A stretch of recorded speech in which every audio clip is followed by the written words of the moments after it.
हाँ तो भाई क्या हालचाल। अरावली पढ़ रहे थे क्या अपन। अरावली में भी हमने क्या कर लिया। अरावली की एक क्लास में हमने देखा था कि अरावली उत्तर अरावली, मध्य अरावली और दक्षिणी अरावली में विभाजित है। फिर उसके बाद में हमने कई कई ट्रिक्स बनाई और ट्रिक्स के साथ में हमने ये देखा कि दर्रे भी याद करे हमने, कुछ प्रमुख चोटियां भी है। गुरु सिर में दे लिया करके थी, फिर वो कमल जो है रगड़ के क्या ला रहा था, कंबल। तो क्या आपको ट्रिक याद हुई क्या? मतलब पहाड़ियां जो है 49 के आसपास थी, अरावली की प्रमुख चोटियां। आपको कितने की याद हो गई मतलब ट्रिक की मदद से? इफेक्टिव था या नहीं था, क्या सीन है आप बताओ मुझे। और वो दर्रे वर्रे देखे थे फिर हमने, कमली दी हल्दी देखी थी, और वो जो वर होता है उसको क्या पीले रंग की क्या पहनाई थी, पगड़ी पहनाई थी क्या, ऐसे करके हमने देखा था। और देवर केवड़े का हाथ देके चीख रहा था, ऐसी ऐसी चीजें हमने इमेजिन करी थी लास्ट क्लास में।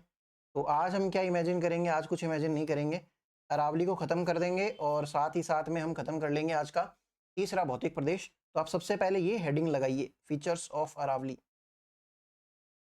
अरावली की कुछ विशेष बातें ऐसे करके लिख लो भाई, कोई दिक्कत नहीं है, ठीक है। और इसमें हम फिर शुरू करते हैं हमारा पहला पॉइंट। तो आप यहाँ पे हेडिंग में लिखिए, सबसे पहला पॉइंट बना के लिखिए। आज हम अरावली के जनरल फीचर्स की बात करेंगे, कोई भी चोटियां वोटियां डिस्कस नहीं करेंगे। मध्य अरावली वो सब हम कर चुके पहले से ही, ठीक है।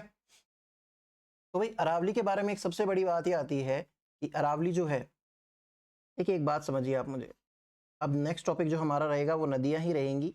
तो ये जैसे अरावली थी भाई, अब मैंने आपको बताया था, एक छोटा सा इंट्रो लिया था, उसमें मैंने ये कहा था कि पहाड़ों पे से नदियां बहती है। मैं आपको समझाऊंगा कैसे बहती है बेसिकली। तो जितने भी पहाड़ होते हैं लगभग नदियां सारी उधर से ही बहती है। तो अब ये देखो, ज्यादातर पहाड़ कहाँ पे है राजस्थान में? अरावली में है। तो अरावली में से कोई नदी किधर जाएगी, कोई नदी किधर जाएगी?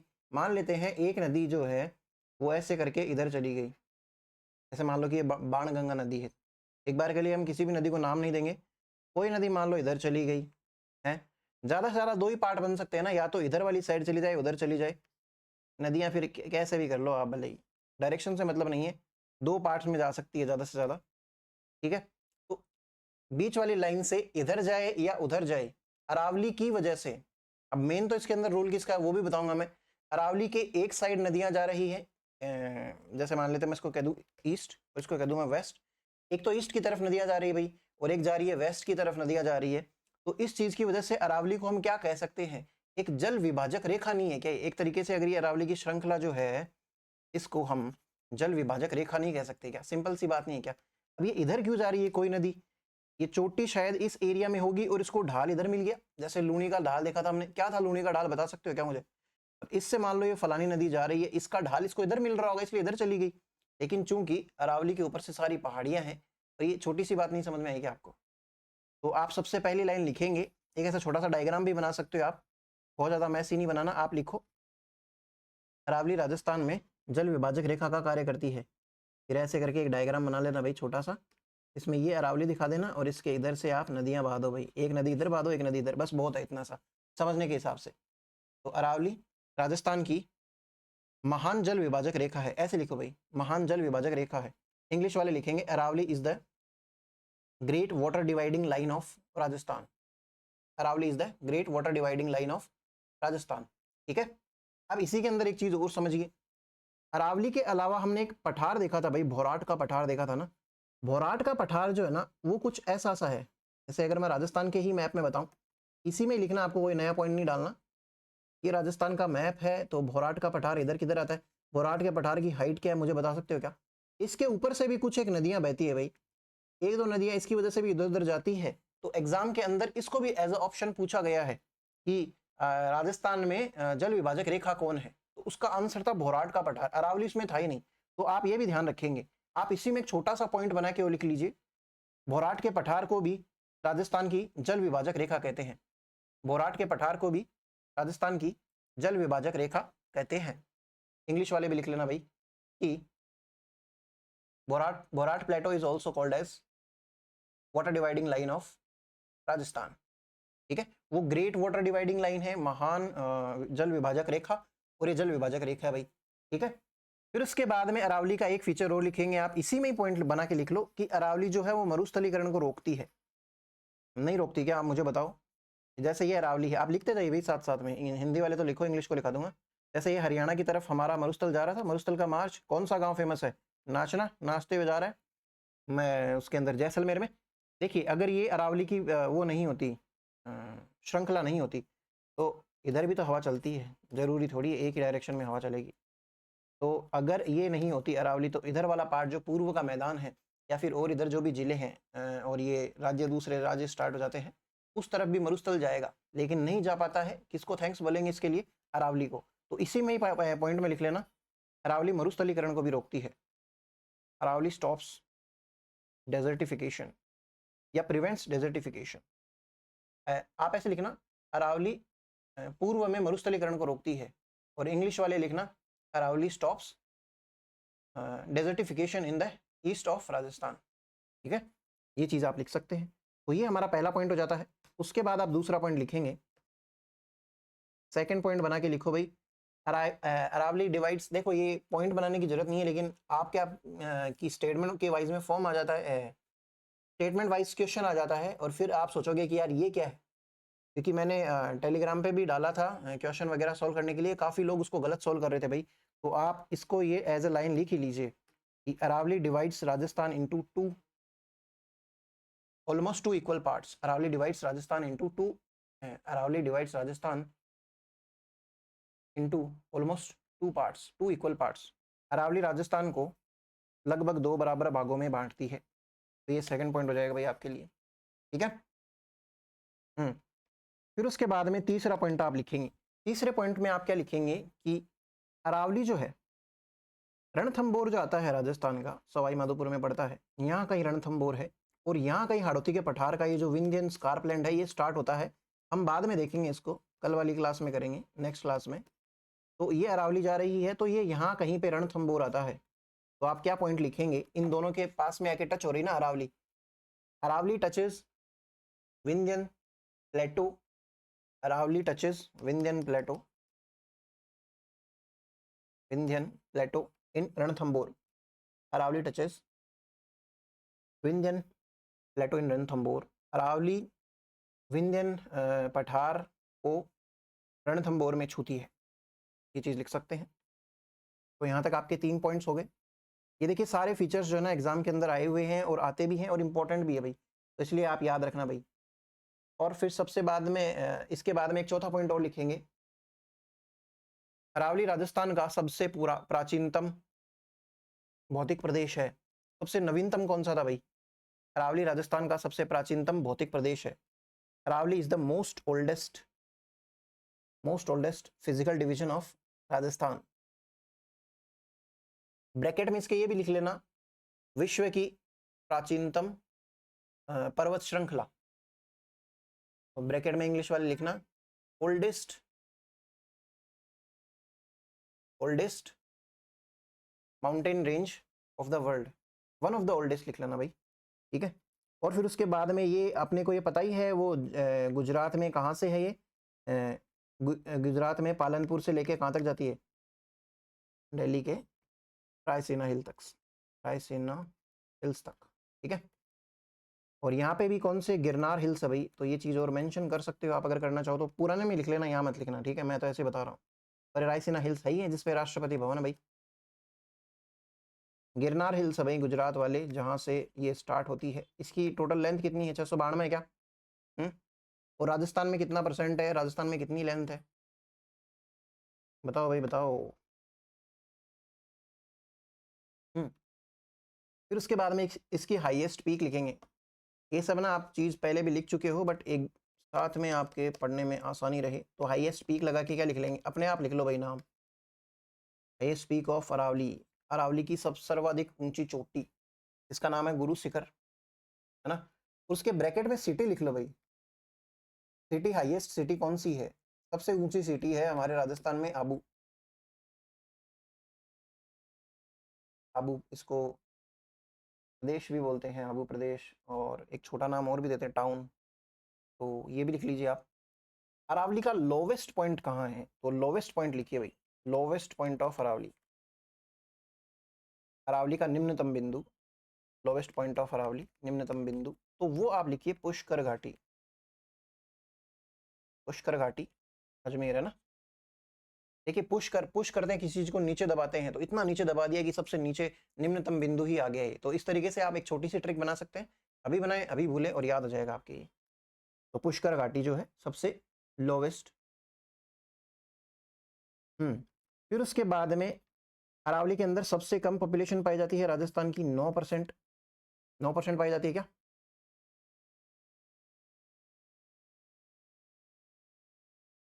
अरावली के अंदर 40% तो उसमें पाई जाती थी, 10% यहाँ पाई जाती है भाई। वो एरिया था 9% और यहाँ पे एरिया कितना आ जाएगा 61.11%। राजस्थान का सबसे कम जनसंख्या वाला क्षेत्र, जनसंख्या घनत्व नहीं बोला मैंने, राजस्थान का सबसे कम जनसंख्या वाला भौतिक प्रदेश या क्षेत्र, lowest population area of, lowest population division of Rajasthan, ये लिख लीजिए भाई। ठीक है, अभी ये जो अरावली है इसके नेक्स्ट पॉइंट में आप लिखना, जैसे ये अरावली है तो इसके किनारे किनारे क्या निकलती है भाई, जैसे मान लेते हैं यहाँ पे तो निकलती है NH48। इसका पुराना जो था NH नेशनल हाईवे भाई ये 8, ये चेंज हो गए थे। तो पहले क्या था 48 का आधा और लगा देना भाई, 8 था पहले, 8 का आधा और उससे पहले ऐड कर दो तो 48 वाला। ये ऐसे छोटा सा एक डायग्राम बना के, या अरावली के समांतर NH आप लिखिए, अरावली के समांतर NH48 है और ब्रैकेट में लिख लेना old NH8। NH48 is in parallel of Aravalli range. ठीक है, यहाँ तक की चीजें आप लिखो भाई। फिर उसके बाद में नेक्स्ट पॉइंट लगाना भाई आप, अरावली के उपनाम, other names of Aravalli, other names of Aravalli आप लिखना भाई, उपनाम अरावली के। अरावली के उपनामों में सबसे पहले अरावली को बोलते हैं, देखिए जैसे हमने फर्स्ट क्लास में ये सीखा था कि ये थोड़ा ठीक बनाऊं मैं, अगर ये ऐसे करके, ये नॉर्थ अमेरिका का महाद्वीप है भाई, एक बार के लिए इसको ऐसे समझिए, ये नॉर्थ अमेरिका का महाद्वीप है। यहाँ कहीं अपलेशियन माउंटेन्स आते हैं, अपलेशियन माउंटेन रेंज आती है उसकी, नॉर्थ अमेरिका की, नॉर्थ अमेरिका महाद्वीप बोल रहा हूँ, उसकी अपलेशियन माउंटेन रेंज आती है, तो इसको हमारी राजस्थान की अपलेशियन माउंटेन कहा जाता है। तो आप उपनामों में अब ऐसे ऐसे नाम लिख लीजिए आप अदर नेम्स के अंदर। सबसे पहले लिखिए आप अपलेशियन माउंटेन्स ऑफ राजस्थान, या फिर इंडिया लिख लीजिए, अपलेशियन माउंटेन्स ऑफ इंडिया, और अपलेशियन की स्पेलिंग ऐसे लिखेंगे, अपलेशियंस, अपलेशियन माउंटेन्स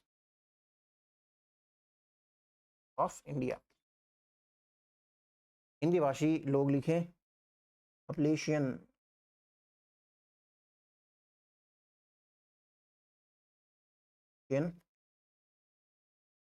इंडिया की अपलेशियन पर्वत श्रृंखला, भारत की अपलेशियन पर्वत श्रृंखला, ये लिखेंगे भैया आप।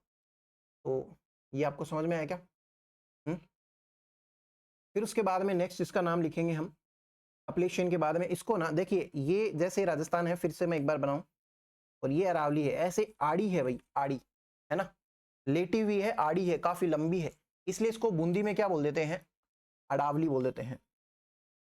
कहीं कहीं आड़ावाली भी लिख रखा है, तो आड़ी है तो अडावली। आप क्या लिखेंगे, सेकंड पॉइंट इसी में बना के लिखेंगे अडावली, अडावली। ठीक है, तो ये कहाँ कहते हैं इसको, बूंदी में, कहीं भी कह दो, ये तो पूरी आड़ी है भाई, एक जगह थोड़ी है, बट बूंदी में ये वाला नाम फेमस है। फिर आबू में भी इसका एक नाम फेमस है भाई, आबू गुलाब कहते हैं, आबू वाले इसको आबू गुलाब, इंग्लिश वाले भी ऐसे ही लिखेंगे, आबू गुलाब लिखेंगे, और इसके ब्रैकेट में लिख लेना आप सिरोही। आबू सिरोही में पड़ता है क्या, या जैसलमेर में पड़ता है? फिर उसके बाद में इसको उदयपुर में क्या कहते हैं, आडा वाटा, आडा वाटा, ये कहते हैं कहाँ पे, उदयपुर में, UDR, ये भी लिख लीजिए भाई। फिर इसको हरियाणा में भी एक नाम देते हैं, वो है डोसी, डमरू वाला डोसी, डोसी माउंटेन, या फिर डोसी की पहाड़ी, हिल ऑफ डोसी। हिंदी वाले भी ऐसे लिखे, इंग्लिश वाले भी ऐसे लिखे, दोसी दोसी करते फिरोगे बाद में, हरियाणा में कहते हैं भाई। ठीक है, फिर इसके बाद में पुराणों, मैंने पुराण उठा के देखे, उसमें इसको परिपात्रा कहते हैं भाई, मैंने तो नहीं उठाया भाई कोई पुराण। लेकिन पुराणों में इसको परिपात्रा कहते हैं, इन पुराण्स। ठीक है, पुराना मत समझना इसको, पुराण वही है। इतना करिए। फिर उसके बाद में एक आदमी है टॉलमी।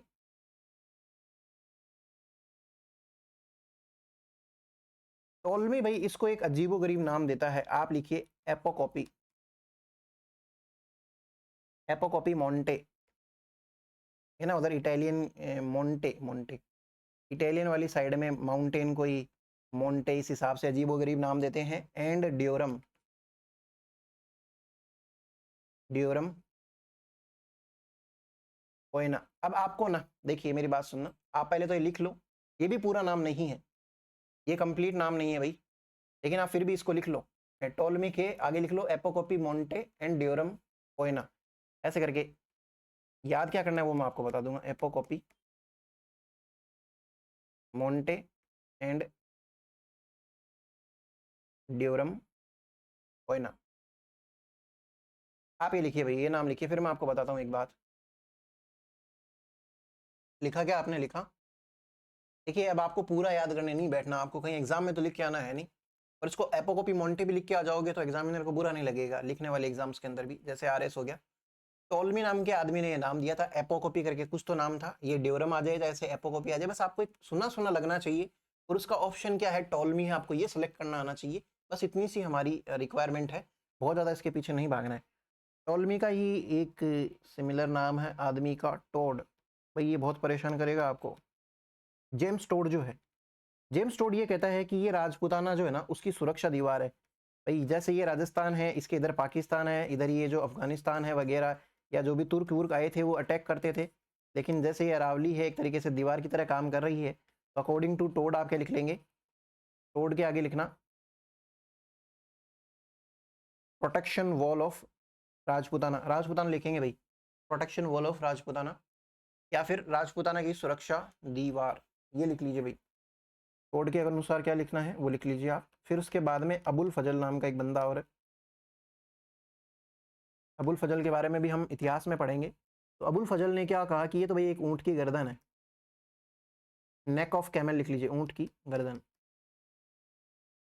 चलिए भाई आगे चलते हैं, कुछ खास बातें तो है नहीं यहाँ पे जिसमें आप अटके। अब इसके अक्षांशीय देशांतरी विस्तार आप जरूर लिखेंगे प्लीज़, तो वो है नेक्स्ट पॉइंट में आप लिखना 23 डिग्री 20 मिनट नॉर्थ से 28 डिग्री 20 मिनट नॉर्थ। ये क्या है? अक्षांश या देशांतर, लैटिट्यूड है या लॉन्गिट्यूड है? तो ये है लैटिट्यूड। ठीक है, याद करना भी थोड़ा सा आसान है, 20 मिनट तो दोनों में कॉमन ही है, 23 में 5 जोड़ दो 28 आ जाता है, कोई बड़ी बात नहीं। फिर उसके बाद में 72 डिग्री 10 मिनट ईस्ट से 77 डिग्री 50 मिनट ईस्ट तक क्या है? लॉन्गिट्यूड से भाई देशांतर है। देखिए यहाँ पे भी बेहतर में 2 5 जुड़ रहा है, तो ये वाली तो चीज़ ठीक है, यहाँ पे 10 को 5 से गुना कर दो। बस एक बार के लिए ना आपकी छोटी मोटी ट्रिक्स बननी चाहिए, जो बस आपके दिमाग में ऐसे हिंट डालती रहेगी, ऐसे ऐसे याद करना है, बाकी याद आप कर ही लोगे। ठीक है, फिर एक और पॉइंट बना के लिखना, Aravalli is also known as, Aravalli is not just a physical division, Aravalli is not just a physical division, but it is also called as planning region of Rajasthan, but it is also called as planning region of Rajasthan. Aravalli न केवल एक भौतिक प्रदेश है, अरावली न केवल एक भौतिक प्रदेश है, बल्कि इसे योजना प्रदेश भी कहते हैं। अब कैसे कहते हैं वो वाली चीज़ समझ लो, लिखने की नहीं है। जैसे ये अरावली है भाई, फिर से आज इतनी बार अरावली बनाऊंगा ना, पूछो मत। अरावली को हरा भरा मैंने इसलिए दिखाया क्योंकि अरावली में यहाँ पे बहुत सारे पेड़ पौधे हैं, फूल है, सारी चीज़ें हैं। अरावली देखो एक चीज़ समझना, जंगल ही थे सबसे पहले, हम जब सिविलाइज नहीं होते तब तक जंगल ही थे, तो जंगल में ही जानवर, जानवर तो खैर जंगल में ही रहते हैं, इंसान भी जंगल में रहते थे। तो यहाँ पे जो मिलते हैं जंगली, जो जंगली एरिया के अंदर जो लोग रहते हैं उनको आदिवासी कहते हैं। तो ट्राइब्स यहाँ पे मिलेगी आपको देखने के लिए, एनिमल मिलेंगे, कार्निवोर हो, हर्बीवोर हो, कैसे भी हो, प्लांट सबसे ज़्यादा राजस्थान में यही मिलेंगे आपको। वेजिटेशन अलग अलग प्रकार की हो गई, या मेडिसिन अलग अलग प्रकार की हो गई, ऐसी चीज़ें आपको देखने के लिए मिलेगी। और बारिश वारिश भी बढ़िया होती है यहाँ पे। तो एक प्रकार से राजस्थान के लिए ये योजना प्रदेश का काम करता है। कैसे करता है भाई? राजस्थान के अंदर कैसे कैसे, और इसमें खनिज भी भयंकर पाए जाते हैं।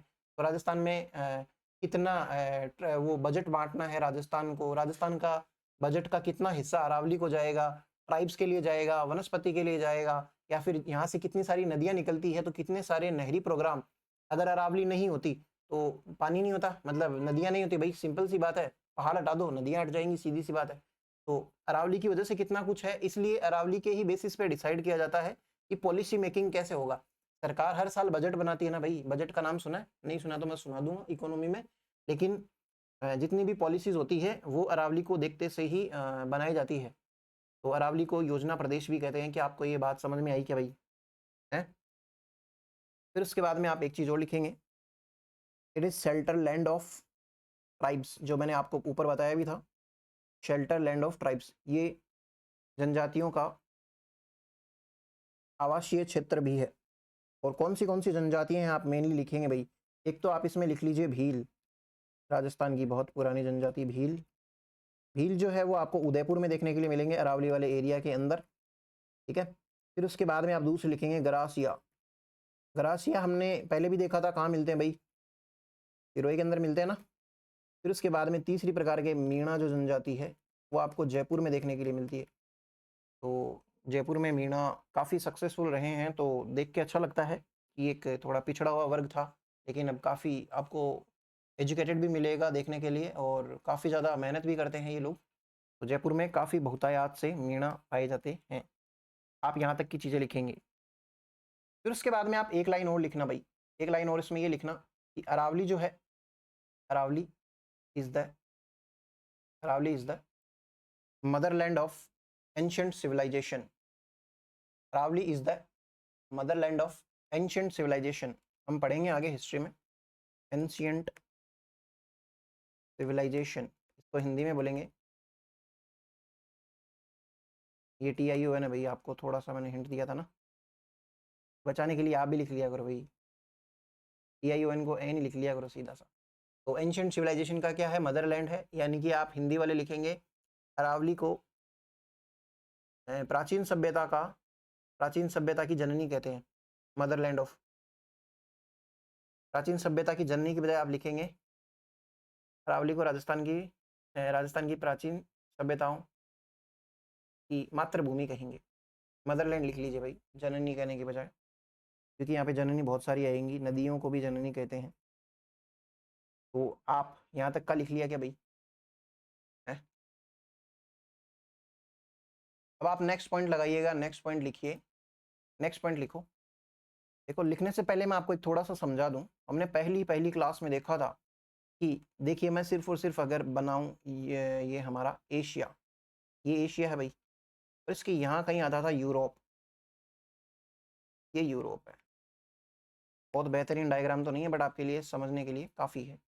देखिए, एशिया और यूरोप जो है वो लगभग ऐसे एक प्लेट से मिलके बना हुआ क्षेत्र है, जिसको यूरेशियन प्लेट कहेंगे।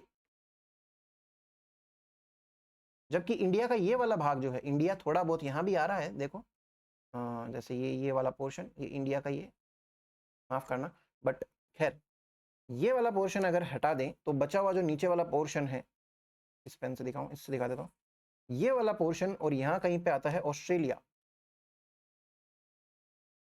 है ना। ये दोनों मिलके आते हैं इंडो ऑस्ट्रेलियन प्लेट के अंदर।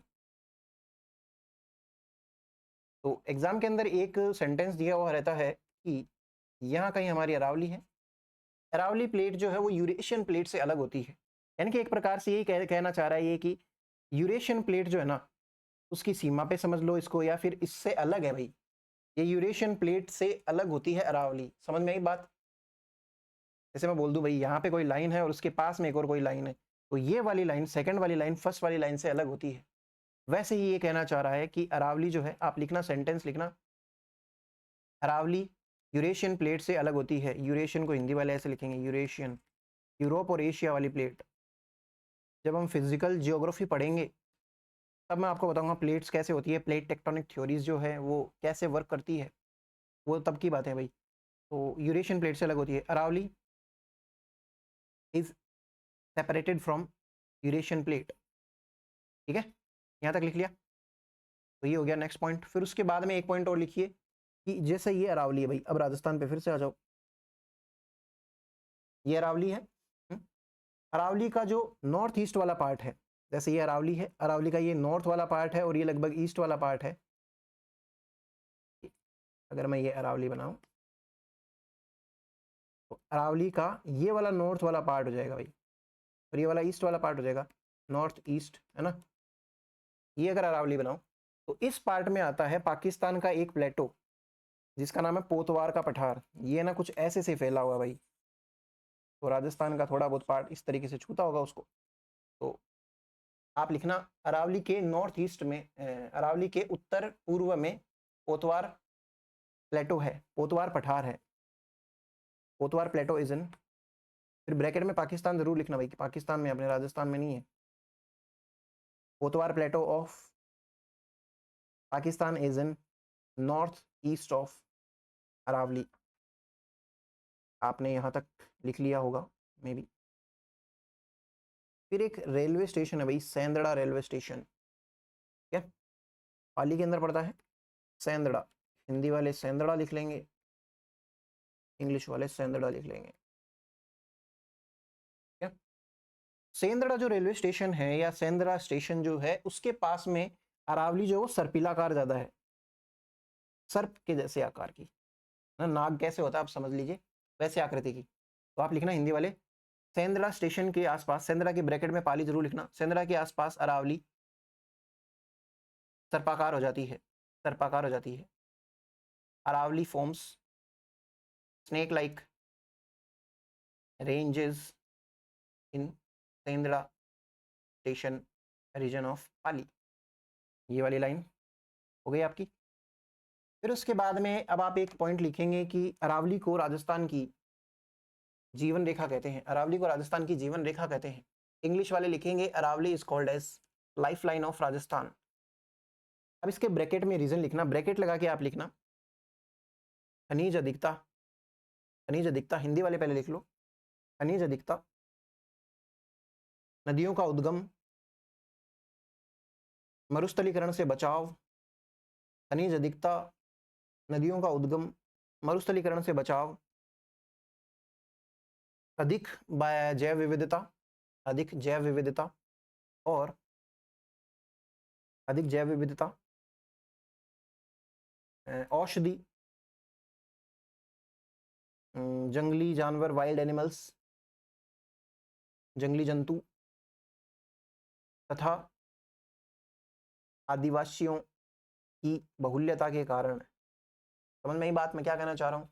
इतने सारे रीजंस हैं अरावली को लाइफ लाइन कहने की। इंग्लिश वाले लिखें भाई अब mineral rich region, mineral rich region, origin place of rivers, preventer of desertification, rich biodiversity, medicines, wild animals and tribes are abundant. तो ये रीजन से हम इसको क्या बोल देंगे भाई, अरावली क्या है, लाइफ लाइन है भाई इसकी, राजस्थान की। फिर उसके बाद में आप एक और बार फिर से नाम लिखेंगे इन सर का, जिसका नाम है एम हेरोन। एम हेरोन के अकॉर्डिंग हम राजस्थान की जो अरावली है उसका एक छोटा सा क्लासिफिकेशन समझेंगे भाई। According to M Heron Aravalli is part of Delhi super group.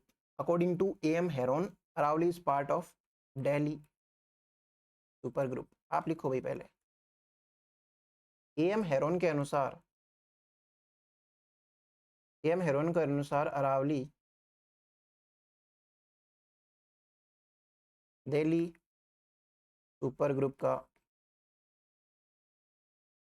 हिस्सा है। अब दिल्ली सुपर ग्रुप के बारे में आप लिख लेना, इसके अंदर कौन से पार्ट्स आते हैं मैं आपको बेसिकली डायग्राम से बना के बताऊं। अगर ये किसने कहा है, एम हेरोन ने कहा है। हमने तो बोला था कि ये है कौन सी, नॉर्थ अरावली, फिर मध्य अरावली, फिर उसके बाद में दक्षिण वाली अरावली। इन्होंने इसको बेसिकली बोला भाई Alwar group. Delhi super group के भी फर्दर पार्ट्स हैं, अलवर ग्रुप लिखना भाई आप, ऐसे छोटा सा डायग्राम बना लेना। अजबगढ़ ग्रुप, फिर उसके बाद में आप लिखेंगे दक्षिण में राइलो ग्रुप। ये 3 पार्ट्स में डिवाइड करते हैं। ये कहा है किसने? हमारे एम हेरोन ने। तो इनके अकॉर्डिंग ये पूछा जाता है भाई, और इसके अंदर पाया क्या जाता है? आप चट्टाने लिखेंगे, यहाँ पे चट्टाने लिखना, कैल्साइट चट्टाने। कैल्साइट के बाद में क्वार्टजाइट लिखिए, क्वार्टजाइट।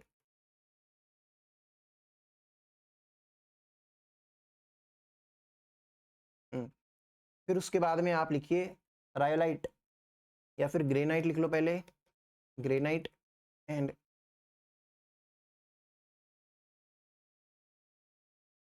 शिस्ट रॉक्स,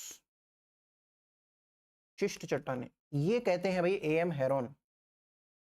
इसके अलावा एक पार्ट यहीं पे ही आप चलो रहने दो, यहाँ पे मत लिखो, अलग से लिखाऊंगा, वरना फिर कंफ्यूज होते फिरोगे भाई। तो ये वाली चीज़ आप लिख लो, फिर उसके बाद हम आगे बढ़ें। आगे क्या बढ़ना है? आगे हम ये देखेंगे कि अरावली के अंदर आर्कियन रॉक्स भी पाई जाती है। आप नेक्स्ट पॉइंट लिखिए। देखिए बेसिकली जो आर्कियन है, ये एक इयोन है भाई, महाकल्प है। मैं अगर बोलूँ कि युवा, शिशु अवस्था, युवावस्था, प्रौढ़ अवस्था, ऐसे करके 3 अगर बनाए, तो उसके अंदर भी छोटे छोटे पार्ट कर सकते हैं। शिशु अवस्था भी 1 साल की, 2 साल की, 1.5 साल की, 1.25 साल की, ऐसे कर करके अलग अलग डिवाइड कर सकते हैं। तो सबसे बड़ी जो होती है अर्थ की एक एज का एक प्रकार महाकल्प है, तो महाकल्प बोलते हैं, महाकल्प। तो अरावली के अंदर कौन सा महाकल्प है? आर्कियन महाकल्प की चट्टानें पाई जाती हैं। सुनना मेरी बात, ध्यान से सुनना। अरावली सॉरी आर्कियन इयोन की या महाकल्प की चट्टानें पाई जाती हैं। इसके आर्कियन के बाद में आता है कैम्ब्रियन पीरियड, मतलब कोई दूसरा इयोन आता है आर्कियन के बाद में, उस इयोन का पीरियड है क्या, काल है क्या? कैम्ब्रियन पीरियड, कैम्ब्रियन काल। देखिए इस कैम्ब्रियन पीरियड से तो पहले का ही है ना ये इयोन। अगर मैं बोलूं शिशु अवस्था की बात है ये आर्कियन वाली, और ये जवानी के किसी टाइम की बात है, तो उससे तो पहले ही आएगा। तो कैम्ब्रियन पीरियड से जो भी पहले आ रहा है उसको प्री कैम्ब्रियन कह दो। इसीलिए मैंने कहा था कि अरावली के अंदर कौन से टाइप की चट्टानें पाई जाती है? Pre Cambrian rocks. तो ये आर्कियन महाकल्प के टाइम की कौन सी चट्टानें हैं, उसको आप विशेष रूप से अलग से लिख लीजिए। आपसे कोई बेसिकली वैसे तो पूछेगा नहीं, बट कुछ 1-2 नाम है जो आप लिखना साथ में। सबसे पहले तो आप इसमें लिखेंगे क्वार्टजाइट, वही आप क्वार्टजाइट लिख लो। फिर दूसरा ग्रेनाइट लिख लो, ये कोई पूछेगा क्या आपको? तीसरा आप लिखो रायोलाइट, रायोलाइट। एक लिखो इसमें नीस, ये स्पेलिंग ऐसी है लेकिन इसको बोलते क्या है? नीस। हिंदी वाली स्पेलिंग में लिख लेना, नीस चट्टाने। फिर उसके बाद में फाइलाइट रॉक्स। आप क्या लिख रहे थे? आप लिख रहे थे कि आर्कियन इयोन की चट्टाने, अरावली में आर्कियन इयोन की चट्टाने, तो आर्कियन रॉक्स इन अरावली, ये आप लिख लो भाई, आपके सामने है। फिर उसके बाद में एक नेक्स्ट पॉइंट में हम ये लिखेंगे, अभी जो दिल्ली सुपर ग्रुप वाली बात है ना, जो डिटेल स्टडी हुई थी अरावली की, उसके अकॉर्डिंग अरावली को 2 सुपर ग्रुप्स में डिवाइड करते हैं। अरावली इज, नेक्स्ट पॉइंट लिखना, Aravalli is divided into 2 super groups. पहला आप लिखेंगे वो ही दिल्ली सुपर ग्रुप। आप क्या लिख रहे थे? अरावली को 2 सुपर ग्रुप में विभाजित करते हैं, ऐसे करके लिख लो भाई, चार्ट सा बना लो छोटा सा। दिल्ली सुपर ग्रुप लिखेंगे सबसे पहले आप, दिल्ली सुपर ग्रुप। इसके अंदर इंपॉर्टेंट इंपॉर्टेंट वाले लिख लो पहले चट्टाने। क्वार्ट्स लिखो, क्वार्ट्स के बाद में आप इसमें लिखो मार्बल, मार्बल यानी संगमरमर। फिर उसके बाद में आप कैल्साइट लिखेंगे। अब इसके 3 सब टाइप्स और होते हैं, उप विभाग या उप डिवीजन जो है, सब डिवीजन, उपभाग। 3 आप कौन से लिखेंगे? सबसे पहले लिखेंगे इसके अंदर अलवर ग्रुप, वही वाले हैं भाई। दूसरा आ जाएगा अजबगढ़ ग्रुप। तीसरा आप लिखेंगे राइलो ग्रुप। ठीक है, अब इसके यहाँ पे आप लिख लो दिल्ली से, from Delhi to Antalia, Delhi to Antalia. Antalia जो है दक्षिण अरावली के आसपास, राजसमंद के अंदर आता है शायद, नहीं राजसमंद से पहले आता है। दिल्ली टू अंतालिया, हिंदी वाले लिखेंगे दिल्ली से अंतालिया तक। इतना डिटेल में तो कोई जाएगा नहीं, लेकिन आपको पता होना चाहिए दो सुपर ग्रुप होते हैं, एक तो दिल्ली सुपर ग्रुप है, दूसरा आता है भाई Aravalli super group. Aravalli super group, Hindi वाले भी सुपर ग्रुप ही लिखना भाई इसको, तो अरावली सुपर ग्रुप ये दक्षिणी भाग में है। इसके आप लिख सकते हैं कि ये किस में था, इसमें देखिए दक्षिणी के अंदर ये लास्ट में आएगा, मैं आपको एक डायग्राम के थ्रू बता दूंगा लास्ट में। आप लिखिए दक्षिणी भाग में। जैसे ये अगर अरावली है, फिर से अरावली आ गई भाई, इसके लगभग यहाँ तक तो है हमारा ये कौन सा दिल्ली सुपर ग्रुप की चट्टानें, ये यहाँ आगे भी फैली हुई दिल्ली में भी, हमें उससे मतलब नहीं है। उसके बाद में ये थोड़ा सा पोर्शन जो है ना, ये वाला पोर्शन, यहाँ पे आता है अरावली सुपर ग्रुप की चट्टानें, तो ये दक्षिणी भाग लिखा है। दक्षिणी भाग में आप इसके दो उप भाग फिर से कर दीजिए भाई, सब टाइप्स, उप प्रकार। पहला आप लिखेंगे झाड़ोल ग्रुप, झाड़ोल है भाई ये, झाड़ोल उदयपुर में आता है।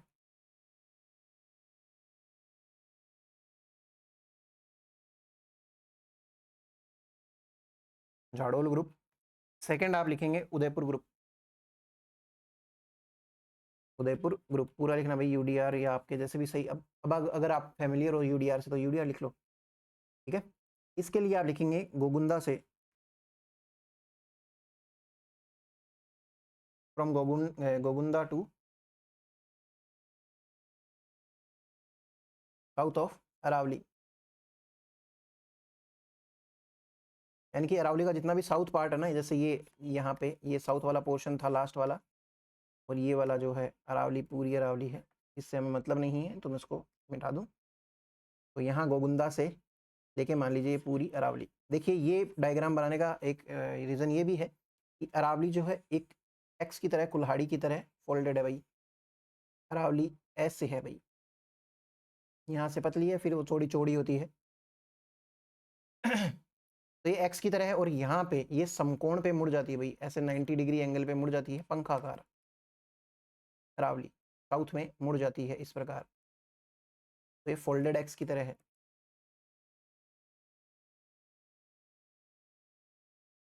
मुड़ी हुई कुल्हाड़ी, ये इसका वो है, क्या बोलते हैं उसको, आप इसको स्टेटमेंट की फॉर्म में लिखना। ये डायग्राम समझाया मैंने आपको, ये वाला तो हो गया, आपने लिख लिया। दो सब डिविजन्स के अंदर डिवाइड करते हैं, दिल्ली सुपर ग्रुप और अरावली सुपर ग्रुप। हिंदी वाले लिखना, अरावली की चौड़ाई उत्तर पूर्व से, अरावली की चौड़ाई उत्तर पूर्व से दक्षिण पश्चिम की ओर है, अरावली की चौड़ाई उत्तर पूर्व से दक्षिण पश्चिम की ओर है, तथा इसका दक्षिण पूर्वी भाग, दक्षिण पूर्वी भाग मेनली ये वाला पार्ट, दक्षिण पूर्वी भाग समकोण पर घूम जाता है।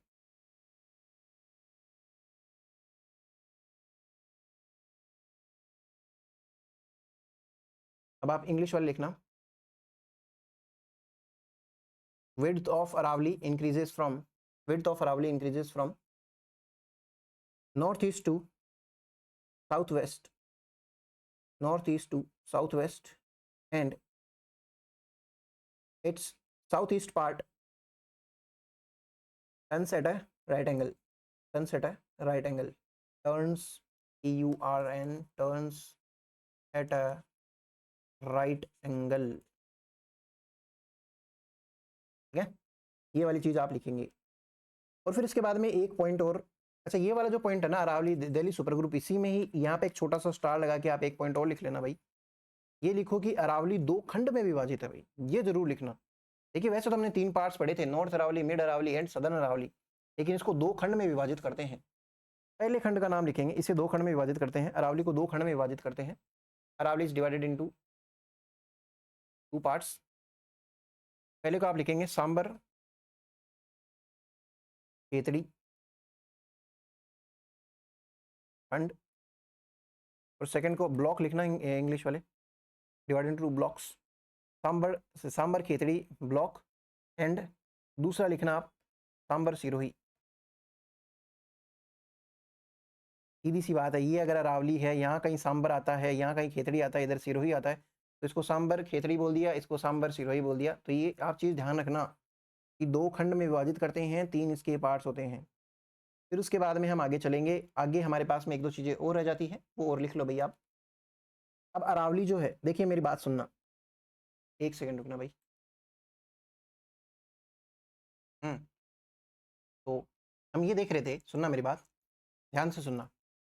मैं आपको ये बता रहा था ना पहले कि अरावली की तरफ अरावली के पश्चिम में ही मरुस्थल क्यों बनता है, क्योंकि अगर ये जैसे अरावली है तो यहाँ कहीं आते हैं बेचारे बादल, लेकिन अरावली की हाइट ज़्यादा होने की वजह से, जैसे ये अरावली की हाइट ज़्यादा है तो ये इधर ही रह जाते हैं और झमाझम बारिश किधर करते हैं, इधर ही वाले रीजन में करते हैं। अब मेरी बात सुनना, इस डायग्राम को मैं थोड़ा सा ऐसे लेके जा रहा हूँ, आप समझना। अरावली की ये एक चोटी है भाई, ठीक है। पहले अपन इसको ईमानदारी से रखेंगे भाई, बेमनी नहीं करेंगे, बराबर बराबर भाग में। ये कोई अरावली की चोटी है, सीधी सी बात है। अब मैं इस डायग्राम को थोड़ा सा मिटा दूं, हमें मतलब है एक बादल से, ये सांबर खंड और ये आपने लिख ही लिया होगा, मैं इसको भी मिटा दूं। देखिए यहाँ पे एक बादल है भाई जो बारिश कर सकता है, ये बादल जो भी बारिश करेगा डेफिनेट सी बात है इधर ही बारिश करेगा, क्योंकि उसके इस साइड में तो क्या है, मरुस्थल है। ले भाई सूखा रहे तू, किसी को बोलते हैं ना हम सुखी रहे, तू सूखा रहे भाई। तो ये है बारिश हो रही है इधर। अब अगर बारिश इधर होगी तो पानी की वजह से जो भी अपर्दन वगैरह होगा वो भी इधर होगा ज़्यादा, और पानी अगर इधर आ रहा है तो पेड़ पौधे भी ज़्यादा होंगे। तो आप समझने की बात ये है, ये रहा पेड़, यहाँ पे पेड़ भी बहुत ज़्यादा है, और अरावली का ये वाला ढाल जो है वो इतना ज़्यादा तीक्ष्ण हो जाता है, क्योंकि सीधी सी बात है भाई, अपर्दन हो रहा है एक तरीके से। तो ऐसी सी स्ट्रक्चर नहीं देखने के लिए मिलेगी क्या। तो ये क्या है, अरावली का पूर्व, ये है अरावली का पश्चिम। तो पूर्व में अरावली ज़्यादा तीक्ष्ण होती है या फिर स्टीप ज़्यादा होती है। क्यों होती है आपको पता ही है, वनस्पति ज़्यादा इधर ही मिलेगी भैया आपको। एक चिड़िया बैठा दे क्या, ये लो भाई चिड़िया, ऐसी होती है चिड़िया। तो ऐसे करके ये ढाल है और ये वनस्पति ज़्यादा है। तो आप लाइन क्या लिखेंगे वो लिखना कि अरावली का पूर्वी ढाल पश्चिमी ढाल के बजाय अधिक तीक्ष्ण होता है। अरावली का पूर्वी ढाल पश्चिमी ढाल की बजाय अधिक तीक्ष्ण तथा अधिक वनस्पति वाला होता है। ये लिख लो भाई। The eastern slope of Aravalli, eastern slope of Aravalli, eastern slope of Aravalli is more steep and dense in vegetation than the western slope of Aravalli. ये वाली लाइन लिखने के बाद में अरावली की लास्ट लाइन लिखेंगे आप। लास्ट लाइन में आप छोटे छोटे नाम लिखना। अरावली की सर्वाधिक ऊंची चोटी, सर्वाधिक ऊंची चोटी कहाँ है भाई, तो आप इसके आगे लिखना Sirohi. Highest peak of Aravalli is in Sirohi, highest peak of Aravalli. फिर आप सेकंड लाइन लिखना, सर्वाधिक नीची चोटी, इसके लिए आप लिख लेना जयपुर। भाई जयपुर लिखना है, जयपुर, ठीक है, कुछ और मत लिख लेना भाई। इंग्लिश में लिखना लोवेस्ट पीक ऑफ अरावली, वो पीक था, ये पीक था, और वो हमने घाटी देखी थी निम्नतम बिंदु, पुष्कर घाटी जो पुश करा था ना अभी हमने नीचे तक, ये पीक है। लोवेस्ट पीक जो है वो जयपुर के अंदर है भाई। फिर उसके बाद में अरावली जो है सबसे संकरी है। देखना मेरी बात सुनना, लास्ट बार और अरावली बना रहे हैं हम, फिर उसके बाद में अभी नहीं बनाएंगे, या बनाएंगे क्या पता, मुझे नहीं पता। ये अजमेर है भाई, अजमेर के साइड में तो अरावली सबसे संकरी है। आप इसके थर्ड पॉइंट में लिखना सबसे संकरी अजमेर में, और सबसे ज़्यादा फैली हुई, ये वाला क्षेत्रफल जो ज़्यादातर है वो उदयपुर का है। तो सबसे ज़्यादा फैलाव कहाँ है अरावली का, उदयपुर में। देश हरो क्या होता है भैया, आपने देश हरो पढ़ा है क्या कुछ। न्यूनतम अजमेर के अंदर है भाई, और सबसे ज़्यादा क्या है, यूडीआर के अंदर विस्तार। और अरावली के बीच बीच अंतराल है, जैसे मान लीजिए ये पहाड़ियाँ एकदम आसपास पहाड़ियाँ हैं, लेकिन अगर मैं यहाँ से बीच में से पहाड़ियाँ हटा दूँ तो श्रृंखला थोड़ी टूट जाएगी ऐसे। ज़्यादा गैप किधर है, maximum gap is found in north and mid Aravalli, maximum gap is found between north and mid Aravalli. Aravalli, मध्यवर्ती अरावली तथा उत्तरी अरावली के बीच में सर्वाधिक अंतराल पाया जाता है। ये लास्ट लाइन है और इसके साथ में आपकी अरावली होती है खत्म। अरावली के बाद में आप थर्ड फिजिकल डिवीजन लिखेंगे यहीं पे, तो ख़त्म करते हैं भाई आज। थर्ड फिजिकल डिवीजन में आप लिखेंगे ईस्टर्न प्लेन्स, ईस्टर्न प्लेन्स, या फिर आप इसको क्या लिखते हैं हिंदी के अंदर, पूर्व के मैदान, पूर्व के मैदान। लिख लिया? इसके बारे में आप हेडिंग लगाइए, इसकी जनरल इंट्रोडक्शन लिखना, जनरल इंट्रोडक्शन, सामान्य जानकारी। इसे राजस्थान का हृदय स्थल कहते हैं। इसे राजस्थान, देखिए जो मैं क्या कहना चाह रहा था, कृषि सबसे ज़्यादा मैदान में ही हो सकती है, ना तो मरुस्थल में हो सकती है। और पठार पे भी आप कितनी कर लोगे, क्योंकि वहाँ पे ज़्यादातर चट्टानी भूभाग होता है, वहाँ पे कुछ ज़्यादा होता नहीं। और जो हमने अभी देखा था अरावली, उसमें भी नहीं होता। तो होता कहाँ है, मैदान में होता है। इसलिए कृषि जहाँ ज़्यादा होती है उस एरिया को हृदय स्थल या फिर हार्टलैंड कहते हैं। तो अरावली को भूल जाइए। अब आप लिखिए इसे राजस्थान का, या आप लिखिए मैदान को राजस्थान का, पूर्व के मैदान को राजस्थान का हृदय स्थल कहते हैं। इंग्लिश वाले लिखना, eastern plains of Rajasthan are called as heartland of Rajasthan या एग्रीकल्चर। ये अरावली कहाँ से कहाँ पाई जाती है? It is found in the east of, it is found in the east of Aravali and to the northwest of Hadoti plateau. ये हाड़ौती के पठार के उत्तर पश्चिम तथा अरावली के पूर्व में पाया जाता है। ये हाड़ौती के पठार के उत्तर पश्चिम तथा अरावली के पूर्व में पाया जाता है। ठीक है, ये जलोढ़ मिट्टी द्वारा लाया गया, ये जलोढ़ मिट्टी द्वारा ये नदियों द्वारा लाई गई जलोढ़ मिट्टी से बना, ये नदियों द्वारा लाई गई जलोढ़ मिट्टी द्वारा बना मैदानी भाग है। It is plain formed by the alluvial soils. It is plain formed by the alluvial soil brought by rivers. यहाँ पे नदियाँ ही नदियाँ होंगी। इसके पार्ट्स लिखना भाई। हमने इसके पार्ट्स में क्या पार्ट लिखना, पार्ट्स। सबसे पहले हमने क्या लिखा था, बनास बेसिन लिखा था, बनास बेसिन लिख लीजिए, या इसको ना बनास बेसिन नहीं लिखते हुए बनास बाणगंगा बेसिन लिखिए भाई। है तो ये बनास बेसिन ही मेनली, बाणगंगा। इंग्लिश वाले भी हिंदी वाले भी लिखना, बनास बाणगंगा बेसिन, ऐसे करके लिखना ना। ठीक है, सेकंड नंबर पे चंबल बेसिन लिख लीजिए भाई, चंबल बेसिन। तीसरे नंबर पे माही बेसिन लिख लीजिए। ये इसके पार्ट्स थे। अब इसका एक्सटेंशन देखो भाई, एक्सटेंशन आपको किस लिए है, ये जब भी मैं बोलता हूँ मुझे याद आ जाता है कि आपने जिले याद किए कि नहीं किए, किए तो कितने किए, नहीं किए तो क्यों नहीं किए। ऐसे ही जियोग्राफी पढ़ लोगे क्या हवा में? तो बताओ भाई, कितने जिले याद किए और नहीं किए तो क्यों नहीं किए? करोगे या नहीं करोगे? करोगे तो कब करोगे, और नहीं करोगे तो क्यों नहीं करोगे? हाँ भाई, करोगे या तो नहीं करोगे। सबसे पहले आप लिखो इसमें डीग, डीग नहीं होता तो मुझे नहीं लिखना पड़ता। डीग आया किससे है, भरतपुर से, तो इसके पास में तू भी आ जा, भरतपुर।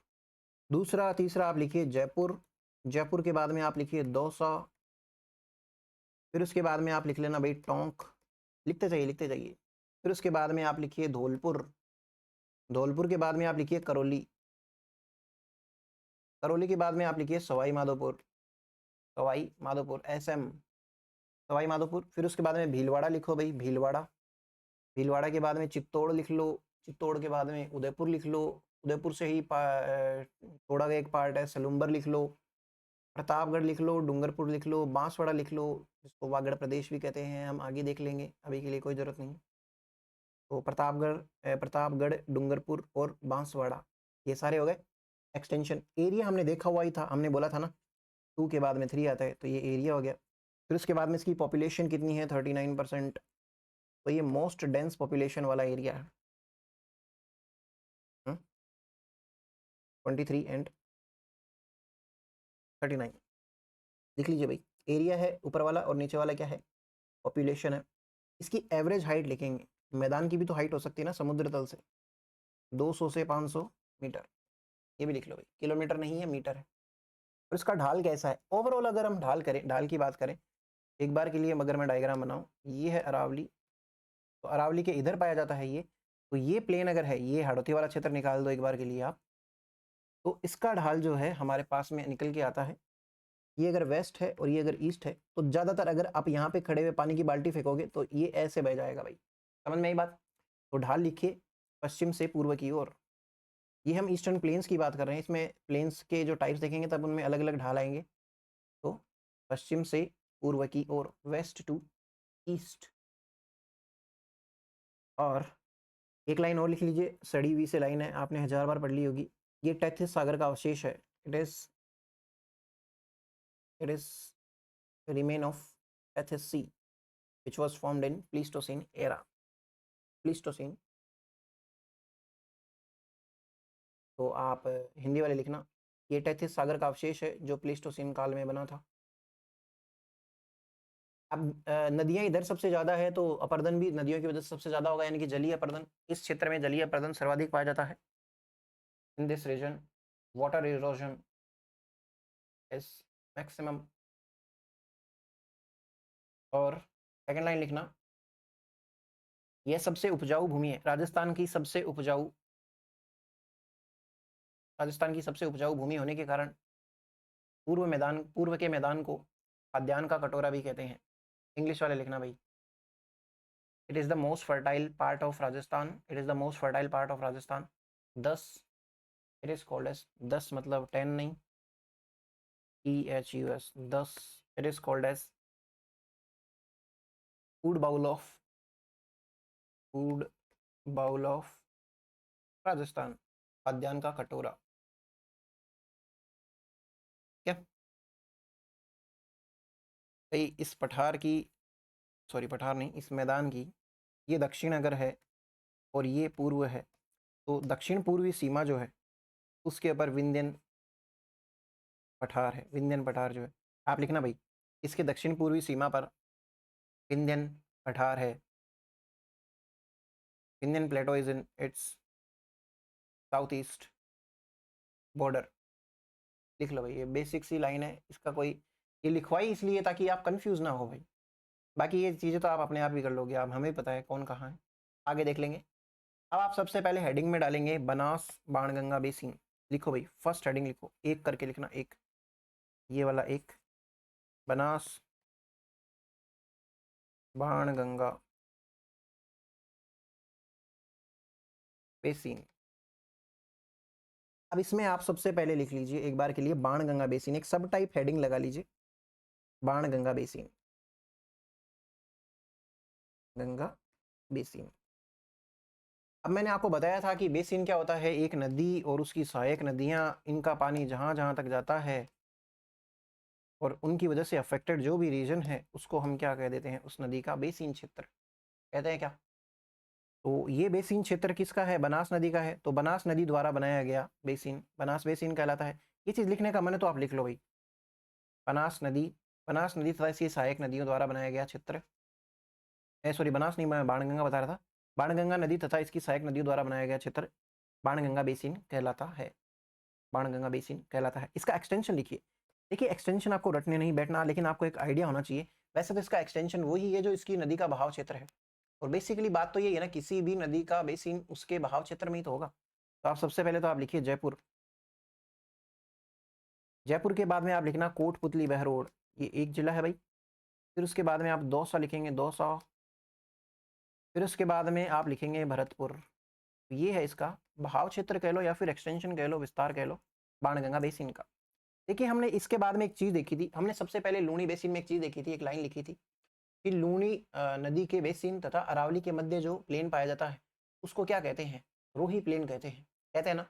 वैसे ही ये बाणगंगा जो नदी है ये बहती है और आगे जाके यमुना नदी से मिल जाती है।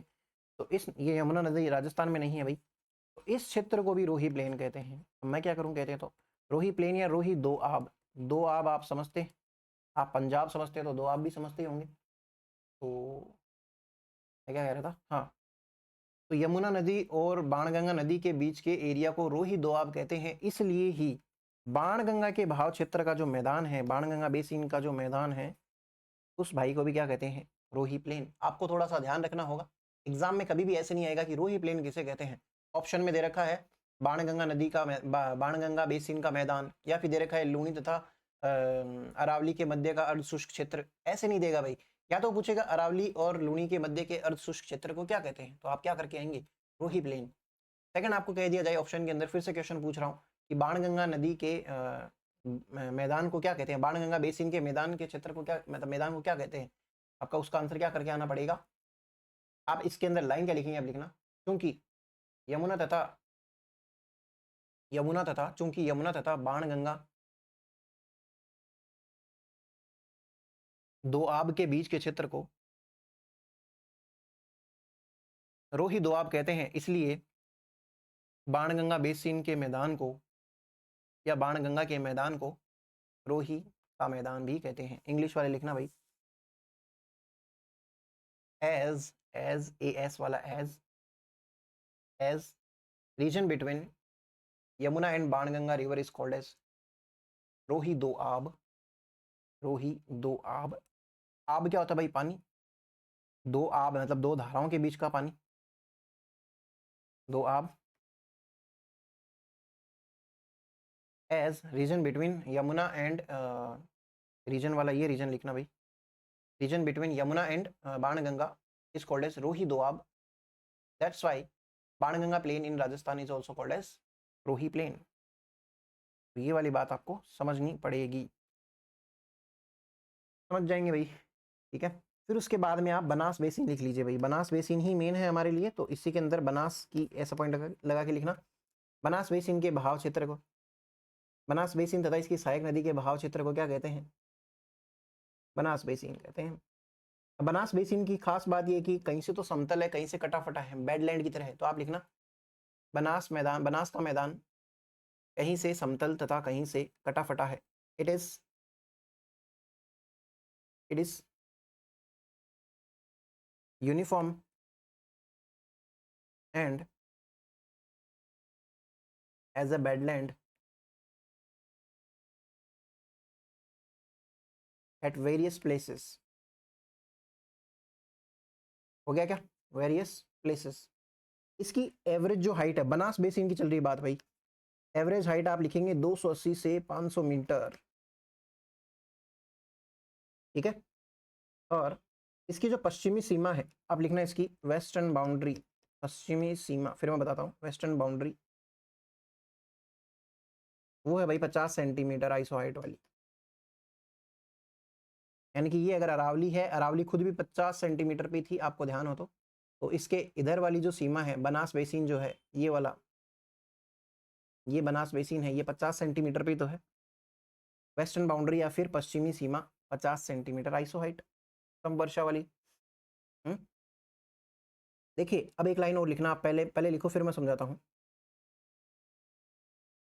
बनास बेसिन के मैदान को दक्षिण में, बनास बेसिन के मैदान को दक्षिण में मेवाड़ का मैदान तथा उत्तर में मालपुरा का मैदान कहते हैं। बनास बेसिन के मैदान को दक्षिण में मेवाड़ का मैदान तथा उत्तर में मालपुरा का मैदान कहते हैं। देखिए ये अरावली है, फिर से बना दी मैंने, मेरी बात छोड़ दी मैंने, तोड़ दी मैंने, तो भाई यहाँ पे कहीं पे है हमारा ये, अगर मैं इसको सही से बनाऊं कि ऐसे ऐसे करके, ये भाई राजस्थान का एक बचा हुआ आधा सा मैप है।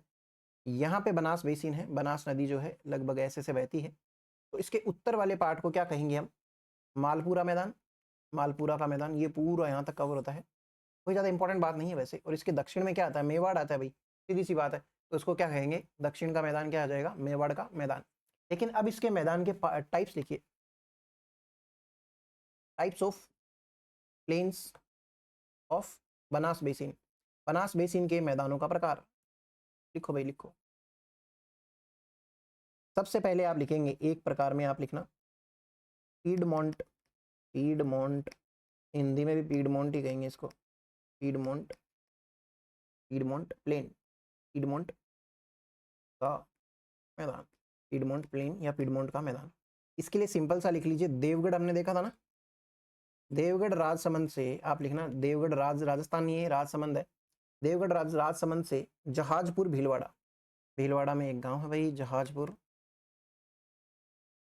भीलवाड़ा, ठीक है, तो सबसे पहले लिख लिया पीडमोंट का मैदान।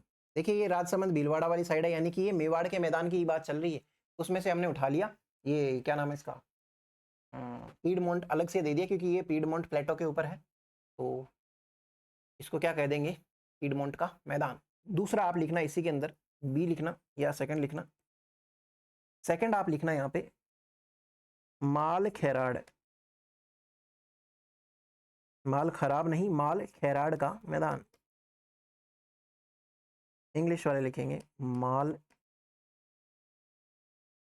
खैराड़ प्लेन। देखिए मैंने आपको बताया कि बनास के मैदान को दो पार्ट है, मतलब बनास के मैदान को दो चीज कहते हैं। दक्षिण में तो उसको कहते हैं मेवाड़ प्लेन, और इसको उत्तर में क्या कहेंगे, मालपुरा का मैदान, है ना। तो मालपुरा का मैदान इसको बेसिकली कहते हैं। लेकिन अब इसके टाइप्स देख रहे हैं भाई, पीडमोंट वाले एरिया में तो उसको अलग से मैंने लिख दिया कि पीडमोंट का मैदान जो पार्ट किसका है, वैसे दक्षिण के मैदान का, यानी कि मेवाड़ के मैदान का पार्ट ही है। फिर उसके बाद में माल खेरोड़ का मैदान लिखिए आप, माल खेराड़ का मैदान। इसके लिए आप क्या लिखेंगे, ये जहाजपुर भीलवाड़ा से, यही वाला जहाजपुर, जहाजपुर भीलवाड़ा से मालपुरा टोंक तक है। टोंक में मालपुरा पड़ता है, इसलिए मालपुरा टोंक तक है ये। लिखिए भाई, माल खेराड़ का मैदान is from Jahajpur of Bhilwara to, है क्या कोई भीलवाड़ा का यहाँ पे, मालपुरा टोंक। अब ये भी पार्ट किसका है, मैं उसका क्या नाम है, दक्षिण के मैदान का, या फिर क्योंकि देखो ये अरावली है, फिर से एक और बार अरावली, ये अगर बनास नदी है तो इसके इधर वाली साइड में ये पीडमोंट वाला मैदान मान लेते हैं एक बार के लिए, और इसी से ये जहाजपुर अगर मान लो तो ये इधर की तरफ जा रहा है, ये वाला मैदान क्या हो जाएगा हमारा, माल खेराड़ का मैदान। या फिर ये पार्ट किसका, ये दक्षिण का, इसलिए इसको अलग से नहीं लिखा हमने, मतलब आप लिखना भाई ये दक्षिण के मैदान, ये मेवाड़ के मैदान का ही हिस्सा है, it is part of Mewar plain. तो यहाँ तक आप चीज़ लिख लीजिए भाई। फिर उसके बाद में सी थर्ड लगा के लिखिए आप, मालपुरा, मालपुरा है भाई, आधा नहीं है, मालपुरा का मैदान, Malpura plain sorry, Malpura plain, Malpura plain लिख लीजिए भाई। तो ये जो मालपुरा प्लेन है ये बनास बेसिन के उत्तर पूर्वी हिस्से में है। उत्तर मतलब नॉर्थ, पूर्वी मतलब नॉर्थ ईस्ट, जो मैंने बोला था ना अभी, फिर से एक और बार अरावली बना दी, फिर से मैंने एक बार मेरी बात छोड़ दी। अगर ये पीडमोंट प्लेटो है, ये अगर हमारा माल खेराड़ का मैदान है, तो हमारा नॉर्थ ईस्ट में, यानी कि किसके नॉर्थ ईस्ट में, बनास बेसिन, बनास नदी का बेसिन, ये नॉर्थ मान लेते हैं और ये ईस्ट मान लेते हैं। इस वाले रीजन के अंदर कौन सा फैला हुआ है हमारा मालपुरा का मैदान। ये देखिए ईस्ट में भी तो है, नॉर्थ में भी तो है ये। अगर बनास बेसिन को अगर मैं और ज़्यादा लंबा ले जाऊँ तो इसके नॉर्थ में ही तो आ रहा है, इसलिए इसको उत्तर वाले मैदान को क्या कह रहे थे, मालपुरा का मैदान भी कह रहे थे। और साथ ही साथ में अब इस मालपुरा के मैदान की लोकेशन भी बता दी मैंने। आप लिखना भाई, ये बनास बेसिन के, ये बनास बेसिन के उत्तर पूर्व में है, ये बनास बेसिन के उत्तर पूर्व में, इट इज़ इन, मैं आपके पीछे आ गया था क्या, it is in north east of Banas basin. इसका एक्सटेंशन लिखेंगे भाई, जो मालपुरा का मैदान है ना, मालपुरा के मैदान को आप इसका दूसरा नाम भी लिखेंगे मालपुरा, सेकंड नाम इसका मालपुरा करौली का मैदान, मालपुरा करौली ऐसे लिखेंगे भैया आप का मैदान। मालपुरा करौली प्लेन भी लिखेंगे भैया आप इसको, ये भी लिख लेना भाई। और इसका एक्सटेंशन कहाँ है, क्योंकि मालपुरा टोंक में पड़ता है तो टोंक आएगा ही, एक्सटेंशन लिखना भाई विस्तार, टोंक आएगा ही। टोंक के बाद में सवाई माधोपुर का भी कुछ पार्ट आता है, सवाई माधोपुर। फिर उसके बाद में करौली है ये, तो करौली लिख लो, ठीक है। और इसके बाद में एम हेरोन की एक लाइन लिखना यहाँ पे स्टार लगा के।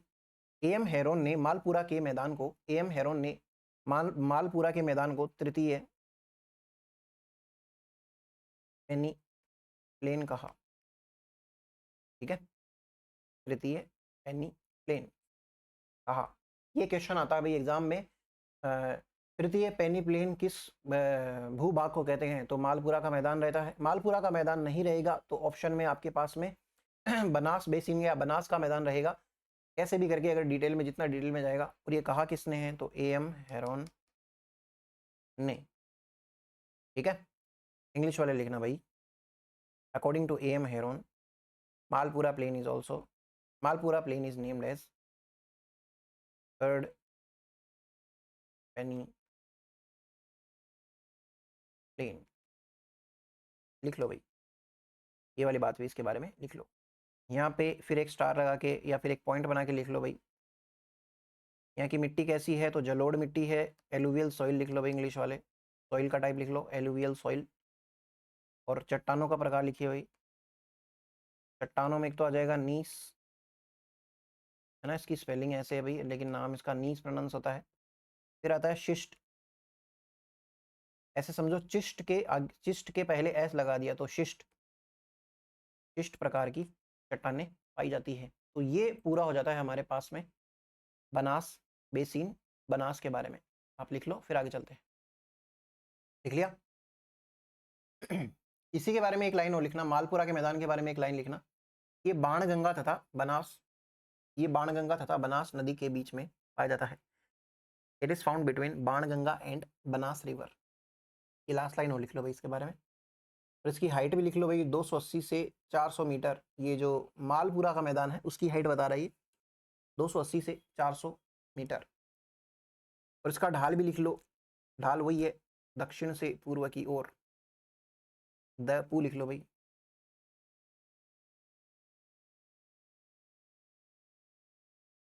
दक्षिण से पूर्व की ओर यानी कि ऐसे से कुछ है, मैं फिर से आगे तो नहीं आ रहा हूँ भाई, ऐसे से करके इसका ढाल है दक्षिण से पूर्व की ओर। ठीक है, अब उसके बाद में अब आप आगे दूसरी हेडिंग लगाएंगे, चंबल बेसिन। सेकंड लिखिए आप चंबल बेसिन या फिर चंबल बेसिन, हिंदी और इंग्लिश में चंबल बेसिन। चंबल एक बहुत विशाल नदी है भाई, इसका बहाव बहुत तेज होता है। चंबल बेसिन, बेसिन अब आप इसके बारे में लिख सकते हैं भाई, चंबल तथा इसकी सहायक नदियों द्वारा बनाया गया बेसिन क्षेत्र चंबल बेसिन कहलाता है। का मेन तो आप एक्सटेंशन लिखना, ये बनाते रहना भैया, ऐसी फालतू की सी डेफिनेशन कोई पूछेगा है नहीं आपसे। कोटा लिखो भाई, आपको पता होना चाहिए भाई अब किधर है कोटा, बूंदी, बारा, झालावाड़ तो कर लो, हड़ौती वाला क्षेत्र जो है ना, बारा एंड झालावाड़, ये तो कर ही लो भाई। फिर उसके साथ साथ में आ जाएगा सवाई माधोपुर, सवाई माधोपुर, करौली आ जाएगा, करौली तक भी जाती है, और उसके बाद में धौलपुर आ जाएगा। तो आप यहाँ तक की चीज़ें तो लिखिए भाई, ये एक्सटेंशन है भाई, लिखो लिखो भाई। फिर आप एक लाइन लिखना है इसके बारे में, चंबल घाटी, चंबल नदी घाटी, चंबल नदी घाटी, पहाड़ियाँ तथा पठार, चंबल नदी घाटी, पहाड़ियाँ तथा पठार से बने इस 4500 स्क्वायर किलोमीटर, 4500 वर्ग किलोमीटर या स्क्वायर किलोमीटर, 4500 वर्ग किलोमीटर के इस क्षेत्र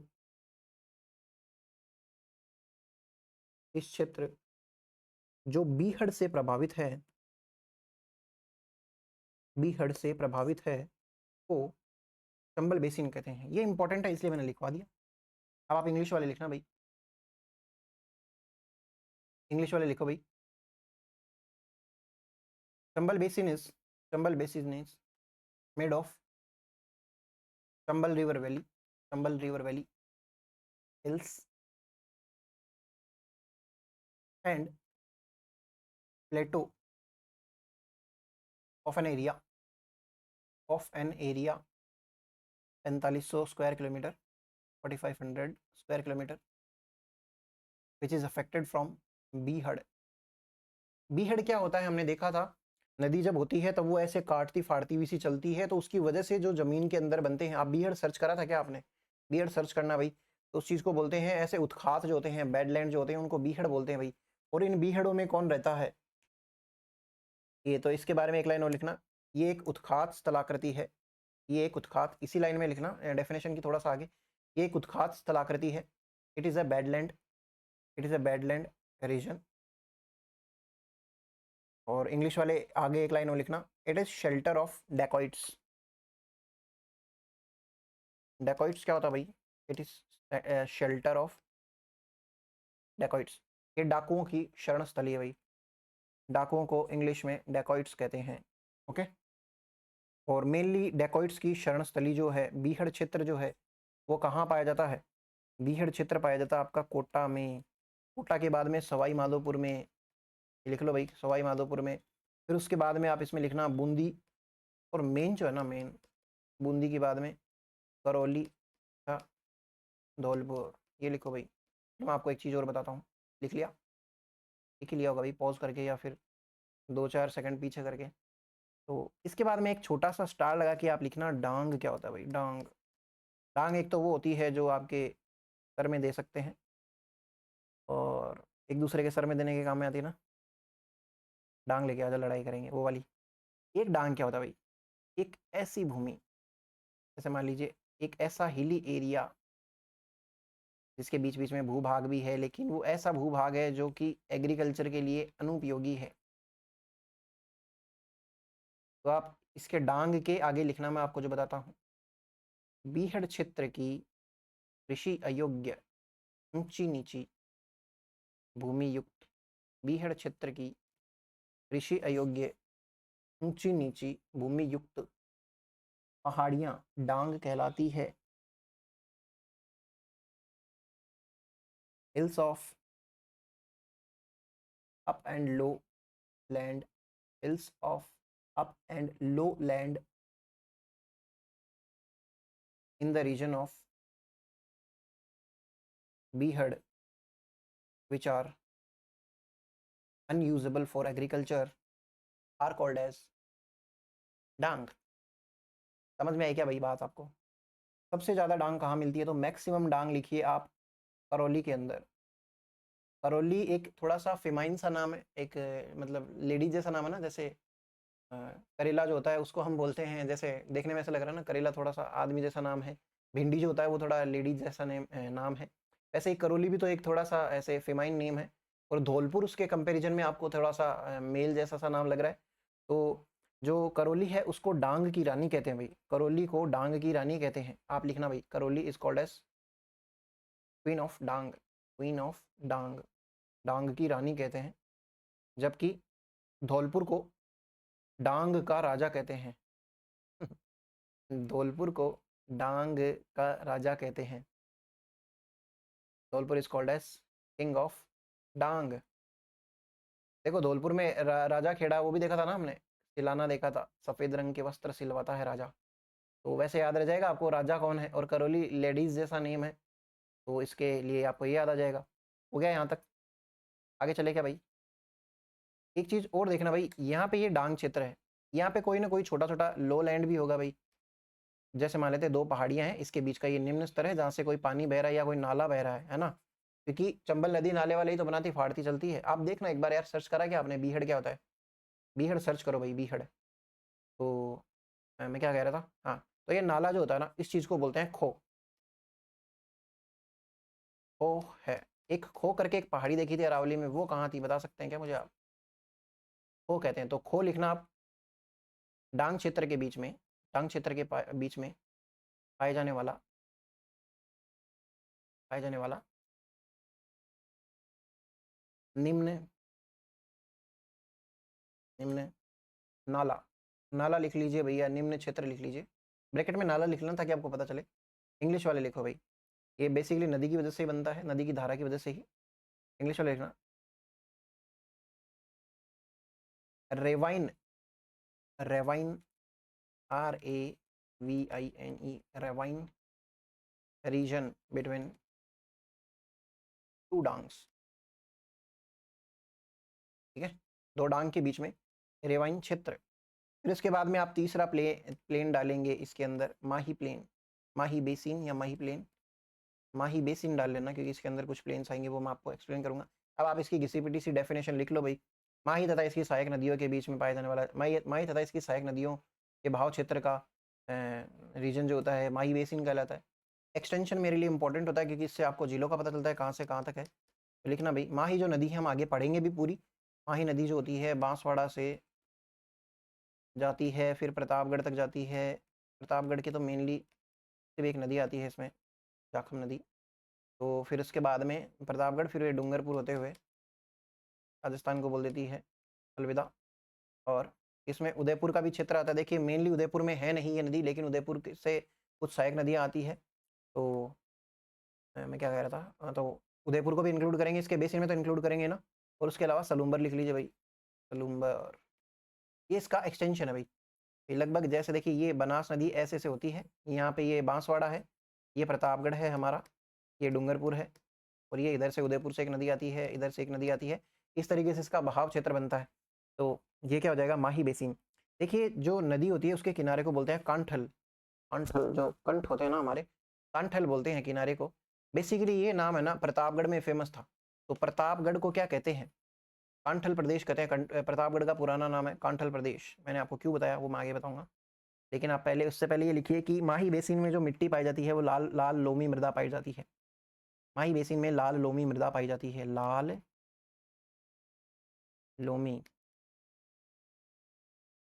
मृदा, या फिर रेड लोमी ऑयल।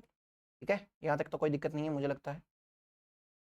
फिर उसके बाद में इसका ढाल जो है वो पश्चिम में है भाई। ढाल कैसे पश्चिम में है, देखो मैंने अभी बताया था आपको, ये ऐसे करके नदी जाती है, तो इधर से इधर जा रही है ना, पश्चिम की तरफ ही तो जा रही है, तो इसका ढाल पश्चिम में है, लिख लो भाई, ढाल पश्चिम में। नदी कभी भी ऊपर थोड़ी बहेगी, है नदी है भैया नदी। तो ढाल इसका पश्चिम में है। हाइट इसकी लिख लीजिए, माही बेसिन की हाइट लिख रहे हैं हम 200 से 400 मीटर। ठीक है, फिर उसके बाद में इसमें एक पॉइंट लगा के लिखना, सोम माही तथा जाखम के, सोम माही तथा जाखम एक त्रिवेणी संगम बनाता है। ये माही नदी है बेसिकली, यहाँ से जाखम नदी आती है, इधर से उदयपुर से आती है सोम नदी। तो इन तीनों के संगम क्षेत्र का जो मैदान होता है उसको कहते हैं भाटी प्लेन। भाटी जाती होती है ना एक, भाटी प्लेन कहते हैं भाई इसको। आप लिख लो भाई, सोम माही तथा जाखम के मैदान को भाटी का मैदान कहते हैं। ये माही प्लेन के अंदर, माही बेसिन के अंदर ही आ रहा है भाटी का मैदान। Region between, region between Somai and Jakham is called as Bhati plain. ये सिंपल सी लाइन लिख लीजिए भाई इसके बारे में। अब इस माही बेसिन के दो प्रकार होते हैं। Mahi basin has two plains, आप लिखो Mahi basin has two plains. Mahi basin में दो मैदान आते हैं। तो सबसे पहले आप मैदान में हेडिंग डालना छप्पन का मैदान।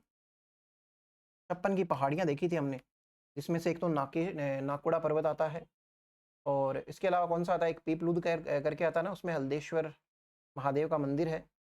और तो पीपलूद को क्या कहते हैं भाई, राजस्थान का लघु माउंट कहते हैं क्या। तो छप्पन का ये क्या हो जाएगा, मैदान। वो था छप्पन की पहाड़ियाँ जो गोलाकार होती थी और थोड़ी गुंबदाकार भी है, स्फेरिकल भी है, लेकिन ये क्या है, छप्पन का मैदान। छप्पन का मैदान आप लिखिए, आप इसकी डेफिनेशन लिखिए, बांसवाड़ा प्रतापगढ़ के बीच, ये सिर्फ बांसवाड़ा प्रतापगढ़ में है।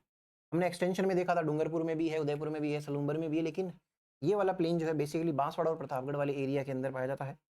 बांसवाड़ा तथा प्रतापगढ़ के बीच 56 नदी नालों, 56 नदी नालों व गांव के समूह क्षेत्र को, गांव के समूह क्षेत्र को छप्पन का मैदान कहते हैं। इंग्लिश वाले लिखो भाई,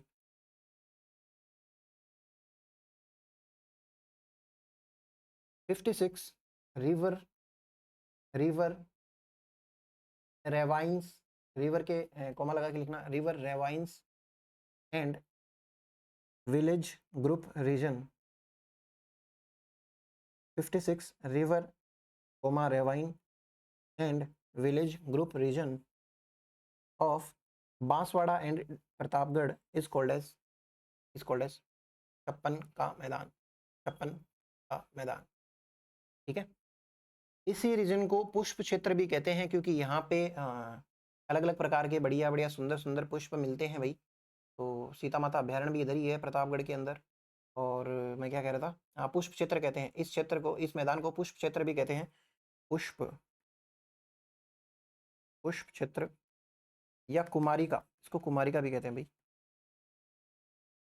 कुमारिका क्षेत्र कहते हैं। इंग्लिश वाले लिखो भाई, this region is called as flower region, या फिर पुष्प क्षेत्र लिखो आप, flower region and Kumarika region. Kumarika region को कुछ नहीं लिखना अलग से, कुमारिका रीजन लिख लिया भाई। फिर उसके बाद में बी लगा के लिखो कांठल का मैदान, बी लगाओ भाई, कांठल का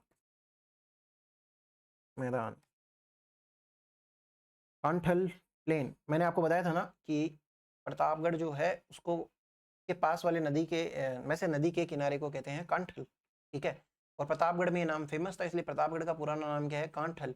और इसीलिए इस नदी को भी कहते हैं, जो माही नदी है ना, इसको कांठल की गंगा कहते हैं वैसे, लेकिन कांठल मतलब प्रतापगढ़ हो गया ना भाई, प्रतापगढ़ की गंगा कह दो या कांठल की गंगा कह दो, वो हम बाद में देखेंगे जब हम नदियाँ पढ़ेंगे। तो इस वाले रीजन के अंदर ये प्रतापगढ़ जो मेनली आएगा, प्रतापगढ़ का जो रीजन है, इस रीजन आप लिखो प्रतापगढ़ क्षेत्र में, प्रतापगढ़ क्षेत्र में कांठल का मैदान पाया जाता है। प्रतापगढ़ क्षेत्र में कांठल का मैदान पाया जाता है, इसलिए इसे नहीं, आप इंग्लिश वाले लिखो, इंग्लिश वाले लिखो भाई, in Pratapgarh region Kanthal plain is found. और ब्रैकेट में आप लिख लेना प्रतापगढ़ का पुराना नाम कांठल प्रदेश, इंग्लिश वाले लिखना old name of Pratapgarh is Kanthal region. ये चीज़ है भाई इसके बारे में। अब एक लास्ट लाइन और लिखेंगे आप, कांठल का ताजमहल और है भाई, इस एरिया में एक वो है क्या बोलते हैं उसको, एक स्मारक है, एक मूर्ति जैसी सी, एक मतलब ताजमहल जैसी सी एक स्ट्रक्चर, एक आकृति है, घर जैसा सा बना रखा है भाई, तो बोलते हैं कांठल का ताजमहल, मॉन्यूमेंट टाइप है। कांठल का ताजमहल लिखिए आप, एक स्टार लगा के लिख लीजिए, क्योंकि ये आगे कहीं नहीं आएगा और ये एग्जाम में पूछा हुआ भी है, ऑप्शन में था कांठल का ताजमहल, आप लिखो कांठल का ताजमहल। उसके आगे आप लिख लो काका जी की दरगाह, काका जी, काका जी, काका को जानते हैं क्या आप, बिल्लो बग्गे बिल्लियाँ वाला है, काका जी की दरगाह। काका जो होता है वो गले से गाता है, इसलिए आपको याद रह जाएगा कांठल का ताजमहल काका जी का है भाई, काका जी की भी दरगाह है भाई, दरगाह है, ये पड़ती है प्रतापगढ़ में। अब हम नेक्स्ट क्लास में कंप्लीट कर लेंगे आपका हाड़ौती वाला जो पठार है, उसके बाद में हम नदियाँ स्टार्ट करेंगे, तो इसके साथ में आपका भौतिक प्रदेश जो है लगभग कंप्लीट हो चुका है, और वो थोड़ा सा पोर्शन है जो नेक्स्ट क्लास में हम कंप्लीट करेंगे। तो यहाँ तक का आप बढ़िया से पढ़िए, बढ़िया से नोट्स बनाइए। आपको कोई डाउट आता है तो भाई ग्रुप में जाइए, टेलीग्राम वाला ग्रुप जो है उसके अंदर मैं काफ़ी सारी चीज़ें भी डालता हूँ और आपके लिए ओपन कर रखा है, जिसमें आप अपनी कोई भी बात कह सकते हैं या कुछ भी कह सकते हैं। बाकी आपकी पढ़ाई कैसी चल रही है वो भी मुझे इन्फॉर्म करते रहो, बढ़िया से पढ़ते रहो भाई, लगातार पढ़ते रहो, और इन चीज़ों को बार बार रिवाइज करोगे ना। कुछ भी हार्ड था क्या अब तक अपन ने जितना ही पढ़ा, ऑल्दो मैंने बहुत सारी चीज़ें आपको एक्स्ट्रा इन्फॉर्मेशंस दी हैं, बट उनको ट्रिक्स की फॉर्म में दे दिया, तो आपके लिए लोड था नहीं वो। तो इसी के साथ में हमारा ये पूर्व का मैदान जो है वो कंप्लीट होता है। ये जल्दी जल्दी इसलिए सरक गया क्योंकि हम मेनली इस चीज़ों को ना नदियों में कवर करेंगे, सारी नदियाँ जब आएंगी ना तब इनको बार बार में और डिस्कस करेंगे। तो यहाँ पे तो सिर्फ इतना ही, अब नेक्स्ट क्लास में हम देखेंगे हाड़ौती के पठार के बारे में। ठीक है, तो भाई थैंक यू।